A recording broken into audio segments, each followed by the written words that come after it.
నమస్తే, welcome to 4 Sides TV. ప్రభుత్వం ఎన్ని చర్యలు తీసుకుంటున్నప్పటికీ పీడీఎస్ బియ్యం మాఫియా లెక్క చేయటం లేదు. కాసులకు కక్కుర్తి పడుతున్న కొందరు రైస్ మిల్లర్లు ప్రభుత్వం పేదలకు పంపిణీ చేస్తున్న పీడీఎస్ బియ్యాన్ని రీసైక్లింగ్ చేస్తూ లక్షలు గడిస్తున్నారు.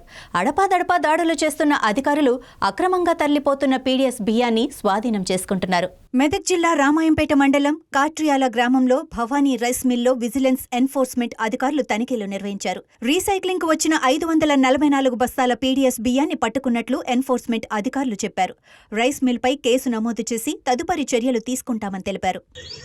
రామాయంపేట మండలంలో గల కాటపల్లి శివార్లో గల భవానీ రైస్ మిల్లో పీడీఎస్ రైస్ను రీసైక్లింగ్ చేస్తున్న సమాచారం ఉంది మాకు. ఆ సమాచారం మేరకు వచ్చి ఇక్కడ చెక్ చేయగా రీసైక్లింగ్ చేస్తున్నారు అక్కడ.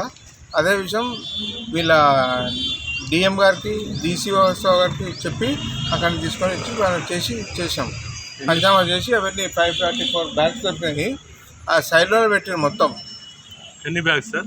544. ఇక చేయలేం, వెయిట్ చేయలేదు. సుమారు ఎంత ఉండొచ్చు సార్? 500 క్వింటాలు ఉంటాయా? ఉండదు 544 బ్యాగ్ ఉంటుంది. 250, 520, 250 ఉండొచ్చు. 250 క్వింటాల వరకు ఉండొచ్చు.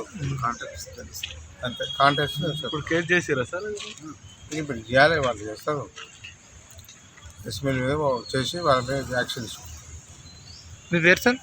ద్రోణాచార్యులు, additional SP, retired additional SP, CID enforcement civil supplies Hyderabad.